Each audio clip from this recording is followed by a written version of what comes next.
Merci de nous avoir rejoints, Laura, parce que vous allez nous parler de volontaires de la coalition des bonnes volontés face à une Europe en mal d'unité sur sa capacité à se réarmer et à faire front justement face à la Russie belliqueuse et une Amérique, qu'on le veuille ou non, plutôt imprévisible.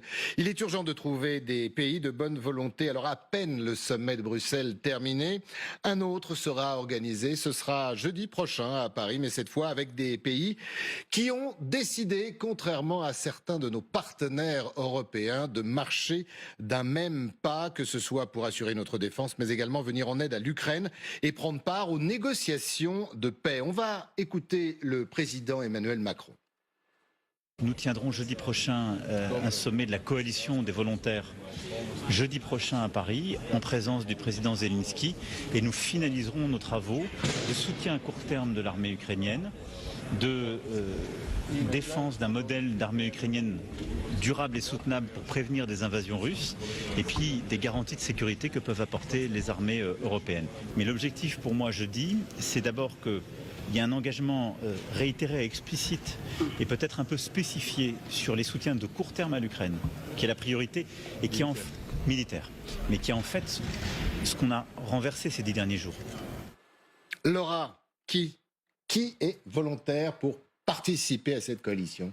On compte, Christophe, une trentaine de pays dans cette coalition des volontaires. En tête, vous le savez, le Royaume-Uni et la France à la manœuvre pour mobiliser l'Europe sur le front du soutien à l'Ukraine. Derrière eux, on devrait retrouver les pays présents à la réunion des chefs d'état-major organisée la semaine dernière à Paris, à savoir ceux de l'Union européenne, moins la Hongrie, auquel il faut ajouter la Turquie, le Canada et l'Australie.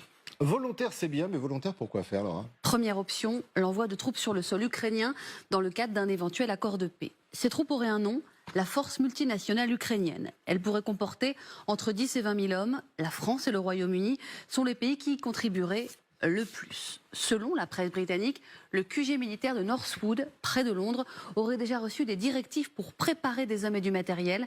Les forces spéciales auraient notamment été mises en alerte. D'autres pays pourraient se joindre sur le terrain, comme le Danemark ou même la Turquie, qui s'est dite prête à participer si nécessaire, mais cet envoi de troupes ne concernerait de toute façon qu'un nombre restreint de pays.